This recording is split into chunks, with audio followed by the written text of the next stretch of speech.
Welcome to एडुजोस। एडुजोस में आप सभी लोगों का स्वागत है। दोस्तों, आज की इस वीडियो में हम लोग 14 सितंबर 2021 के करंट अफेयर्स देखेंगे। इसमें आपको करंट अफेयर्स के साथ साथ स्टैटिक जीके और एक्स्ट्रा फैक्ट्स भी बताए जाते हैं जो आपके एग्जाम के पॉइंट ऑफ व्यू से काफ़ी इंपॉर्टेंट है। तो वीडियो को लास्ट तक देखिएगा और वीडियो पसंद आती है तो इसे लाइक एंड शेयर जरूर कीजिएगा। इस वीडियो का पीडीएफ फाइल हमारे एंड्रॉयड एप्लीकेशन एडुजोस पर अवेलेबल है। आप इसे गूगल प्ले स्टोर से डाउनलोड कर सकते हैं। 1 लाख से भी ज़्यादा लोगों ने इसे इंस्टॉल किया हुआ है। इसका लेटेस्ट वर्जन 3 सितंबर 2021 को अपडेट हुआ है, तो आप अपडेट भी ज़रूर कर लें अगर आपने अपडेट नहीं किया है। शुरुआत करेंगे हमारे डेली मोटिवेशनल कोट से। हासिल होगी मंजिल भी तू तैयारी करके तो देख, आग लगेगी फिर सीने में तू चिंगारी बन के तो देख। आप सबको करंट अफेयर्स पढ़ के चिंगारी बनना है और चिंगारी बनाना हमारा काम है।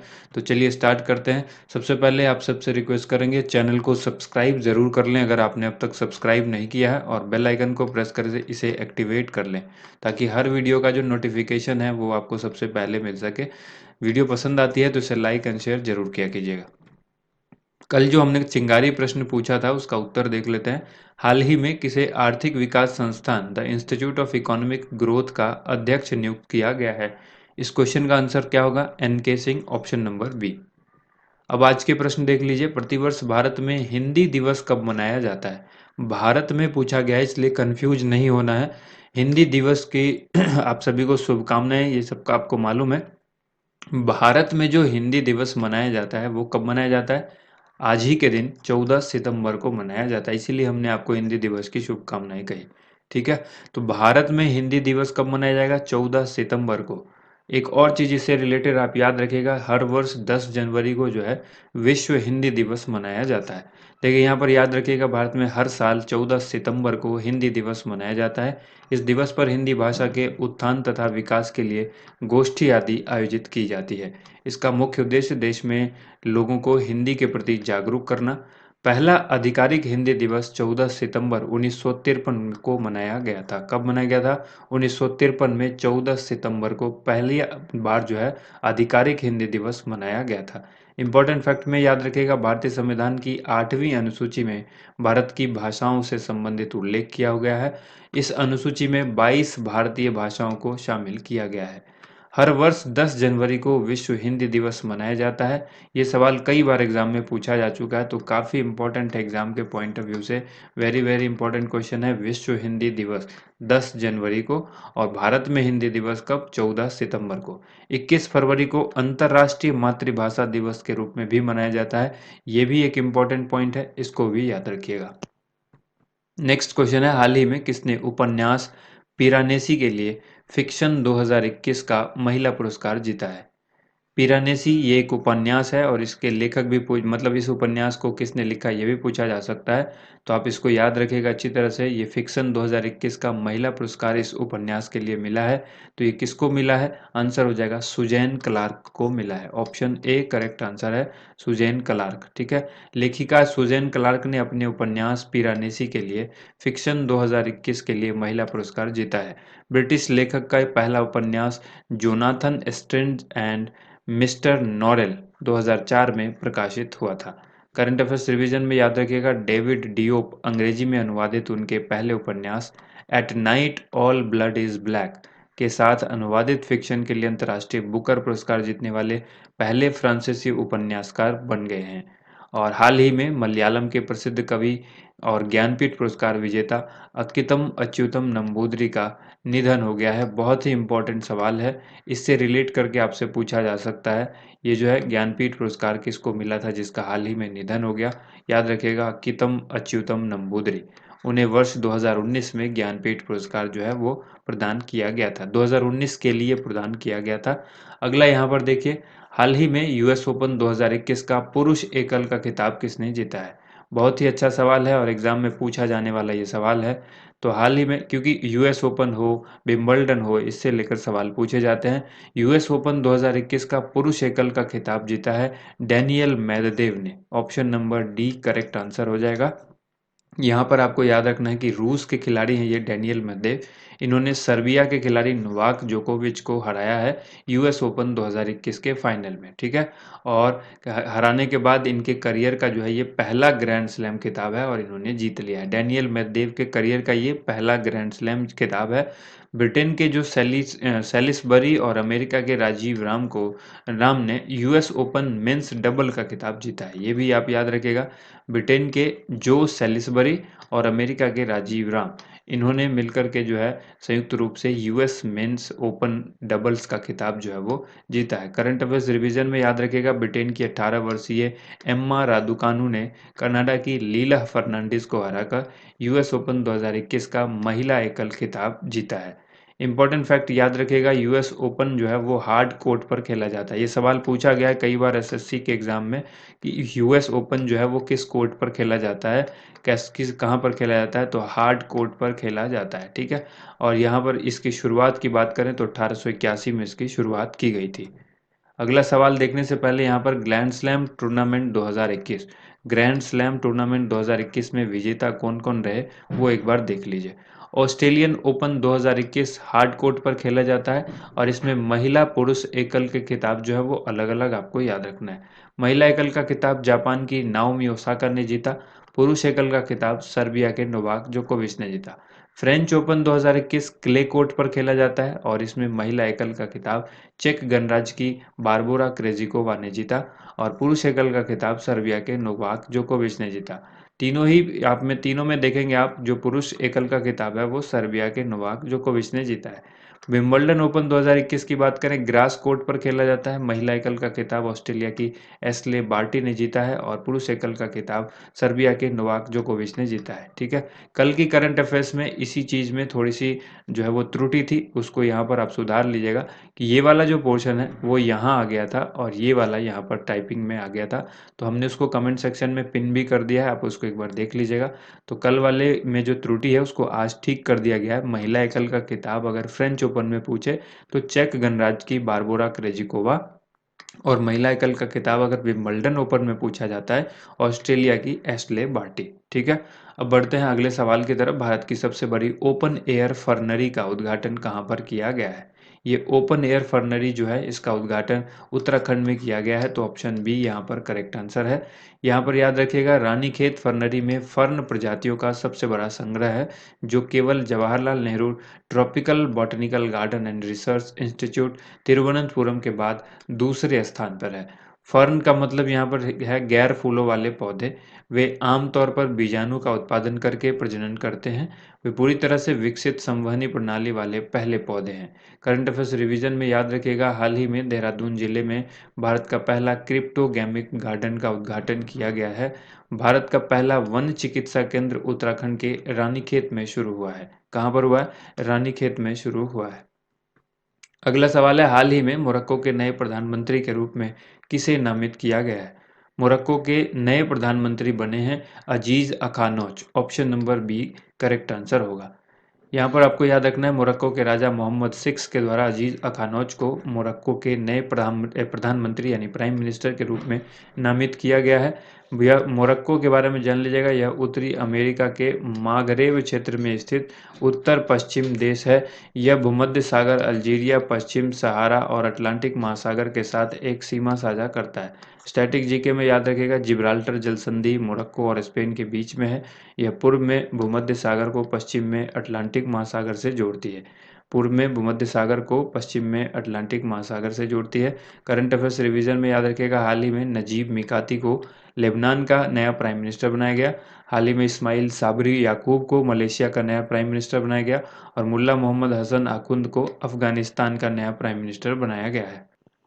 नेक्स्ट क्वेश्चन देखिए, दुबई गोल्डन वीजा पाने वाले दुनिया के पहले गोल्फर कौन बने हैं? दुबई गोल्डन वीजा पाने वाले दुनिया के पहले गोल्फर का नाम है Jeev Milkha Singh. Option number B इस क्वेश्चन का राइट आंसर होगा। ठीक है। स्टार भारतीय गोल्फर जीव मिल्खा सिंह खेल में अपनी उत्कृष्ट उपलब्धियों के सम्मान में प्रतिष्ठित 10 वर्षीय दुबई गोल्डन वीजा प्राप्त करने वाले दुनिया के पहले पेशेवर गोल्फर बन गए हैं। तो ये बहुत बड़ी उपलब्धि है हमारे देश के लिए। ठीक है। अब इसके बाद देखिए, यहाँ पर दुबई ने अन्य खिलाड़ियों को भी गोल्डन वीज़ा दिया है। उनमें फुटबॉल खिलाड़ी क्रिस्टियानो रोनाल्डो, टेनिस के सुपरस्टार नोवाक जोकोविच, भारतीय टेनिस स्टार सानिया मिर्जा और उनके पति क्रिकेटर शोएब मलिक शामिल है। कितने लोग हो गए देख लीजिए, फुटबॉल खिलाड़ी Cristiano Ronaldo, tennis superstar Novak जोकोविच, सानिया मिर्जा और शोएब मलिक। इसके अलावा यहाँ पर सबसे पहले जो जो गोल्फर जीव मिल्खा सिंह हैं, इनको ये मिला है। तो इस तरह से सभी का नाम आप याद रखिएगा। इसके बाद बॉलीवुड स्टार शाहरुख खान और संजय दत्त को भी ये वीज़ा मिल चुका है, ये भी याद रखिएगा। ठीक है, अगर बॉलीवुड से पूछा जाए तो शाहरुख खान और संजय दत्त को भी ये मिला हुआ है। करंट अफेयर्स रिवीजन में याद रखिएगा, जीव मिल्खा सिंह के पिता धावक मिल्खा सिंह का हाल ही में निधन हो गया है। भारतीय golfer Aditi Ashok Tokyo Olympic में चौथे स्थान पर रही थी। नेक्स्ट क्वेश्चन है, भारत के पहले न्यूक्लियर मिसाइल ट्रैकिंग जहाज को लॉन्च किया गया है, इसका नाम क्या है? ये भारत का पहला न्यूक्लियर मिसाइल ट्रैकिंग जहाज है और इसका नाम आपको मालूम होना चाहिए। ये बहुत ही उम्दा और बहुत ही अच्छा सवाल है। इसका आंसर हो जाएगा INS ध्रुव। ऑप्शन नंबर सी, INS ध्रुव इस क्वेश्चन का राइट आंसर होगा। ठीक है, हाल ही में ये भारत की तरफ से लॉन्च किया गया है, देश का पहला न्यूक्लियर मिसाइल ट्रैकिंग जहाज INS ध्रुव इसका नाम है। यह भारत का पहला नौसैनिक पोत है जो लंबी दूरी तक परमाणु मिसाइलों को ट्रैक करने में सक्षम होगा। ठीक है, उसके बाद यह मिसाइल को ट्रैक करने के साथ साथ पृथ्वी की निचली कक्षा में सैटेलाइट की निगरानी भी करेगा। तो ये एक अलग इंपॉर्टेंट पॉइंट है। INS ध्रुव को हिंदुस्तान शिपयार्ड के द्वारा रक्षा अनुसंधान और विकास संगठन यानी DRDO और राष्ट्रीय तकनीकी अनुसंधान यानी NTRO के द्वारा सहयोग से बनाया गया है। करंट अफेयर्स रिवीजन में याद रखिएगा, भारत का पहला स्वदेशी विमान वाहक INS विक्रांत है। ये काफ़ी इंपॉर्टेंट सवाल है। इसके बाद देखिए अगला सवाल है, भारतीय राष्ट्रीय अंतरिक्ष संवर्धन प्राधिकरण केंद्र इन स्पेस का अध्यक्ष किसको बनाया गया है? इस क्वेश्चन का राइट आंसर हो जाएगा ऑप्शन नंबर डी, पवन कुमार गोयनका को बनाया गया है। महिंद्रा एंड महिंद्रा के पूर्व प्रबंध निदेशक हैं ये पवन कुमार गोयनका। इनको Indian National Space Promotion Authorization Centre IN space के अध्यक्ष के रूप में नियुक्त किया गया है। करंट अफेयर्स रिवीजन में याद रखेगा, हाल ही में जिम लांजोम को याहू का नया CEO बनाया गया है। US टेक दिग्गज एडोबी ने एडोबी इंडिया के उपाध्यक्ष और प्रबंध निदेशक के रूप में प्रतिभा महापात्रा की नियुक्ति की है। Arun Kumar Singh Bharat petroleum corporation limited यानी BPCL के नए चेयरमैन और प्रबंध निदेशक बने हैं। तो ये लेटेस्ट नियुक्ति है। वर्तमान में कौन क्या है कि वीडियो जो है वो बहुत जल्द आपके लिए उपलब्ध करा दी जाएगी, आप उस वीडियो को ज़रूर देखिएगा। वर्तमान में कौन क्या है, लगभग 40 से 50 क्वेश्चन उसमें होते हैं जो आपके एग्जाम के पॉइंट ऑफ व्यू से इंपॉर्टेंट होंगे। तो वो वीडियो बहुत जल्द आ जाएगी आपके लिए। अमित बनर्जी को भारत इलेक्ट्रिक मूवर्स लिमिटेड यानी BEML का अध्यक्ष और प्रबंध निदेशक नियुक्त किया गया है। अब देखिए, हाल ही में इटालियन ग्रां प्री 2021 किसने जीता है? ये जो इटालियन ग्रां प्री 2021 का खिताब है, इन्होंने जीता है डेनियल रिचार्डो ने। नाम है इनका डेनियल रिचार्डो। यहाँ पर याद रखिएगा, डेनियल रिचार्डो जो है वो ऑस्ट्रेलियाई इतालवी मूल के जो हैं खिलाड़ी हैं। इन्होंने इटली के ऑटोड्रोमा नाजियोलन मोंजा ट्रैक पर आयोजित फार्मूला 1 इटालियन ग्रां प्री, ठीक है, इसके 2021 का खिताब जो है वो जीता है। इनकी जो है 9 साल में ये पहली जीत है, यानी 9 साल के करियर में ये पहली जीत है। इसके बाद F1 रेस में लैंडो नॉरिस दूसरे स्थान पर रहे, जबकि वॉल्टेरी बोटास तीसरे स्थान पर रहे। थर्ड पोजीशन पर कौन रहा? Valtteri Bottas. दूसरे नंबर पर रहा Lando Norris. Current affairs revision में याद रखिएगा, हाल ही में मैक्स वर्स्टेपन ने फार्मूला 1 बेल्जियम ग्रैंड प्रिक्स 2021 का खिताब जीता है। काफ़ी इंपॉर्टेंट है, ये हमने आपको बताया हुआ है, यहाँ पर रिवाइज कराया गया। मैक्स वर्स्टेपन ने फार्मूला 1 डच ग्रैंड प्रिक्स 2021 भी जीता है। तो ये दोनों क्वेश्चन काफ़ी इंपॉर्टेंट है। आगे कुछ इंपॉर्टेंट पॉइंट देख लीजिए, फार्मूला 1 रेसिंग से ही संबंधित है ये सारे। Bahrain grand Prix 2021 Lewis Hamilton ने जीता। Portuguese grand Prix 2021 Lewis Hamilton ने जीता। अब यहाँ पर देखिए, जो मर्सिडीज़ है, मर्सिडीज़ चलाते हैं, ये मर्सिडीज़ की F1 जो गाड़ी है वो मर्सिडीज़ की चलाते हैं। ये ग्रेट ब्रिटेन से संबंधित हैं, तो इस तरह से ये नीदरलैंड से संबंधित है, रेडबुल की चलाते हैं। इसी तरह से स्पेनिश ग्रैंड प्रिक्स जो है ये 2021 की लेविस हैमिल्टन, और ब्रिटिश ग्रैंड प्रिक्स जो है ये भी Lewis Hamilton. French grand prix max Verstappen, Monaco Australian, ये दोनों मैक्स वर्स्टेपन, ठीक है, ये तीनों जीता इन्होंने।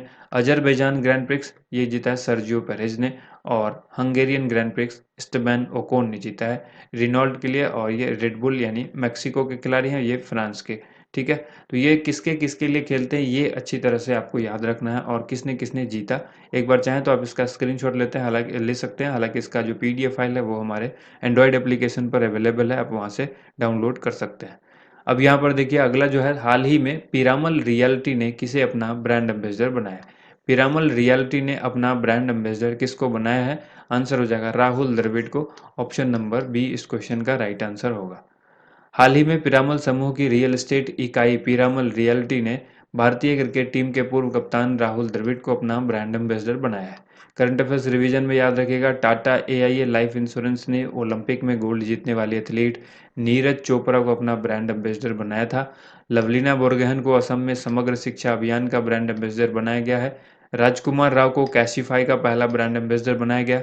महेंद्र सिंह धोनी को होम लेन, जो कि एक इंटीरियर ब्रांड है, इसका पहला ब्रांड एम्बेसडर बनाया गया। रवीना टंडन को आई एयर का ब्रांड एम्बेसडर बनाया गया और कृति सैनन को किचनवेयर ब्रांड वंडर शेफ ने अपना ब्रांड एम्बेसडर बनाया है। अब बारी है आज के एक्स्ट्रा खुराक की। 2021 में एससीओ सम्मेलन की अध्यक्षता किस देश ने की थी?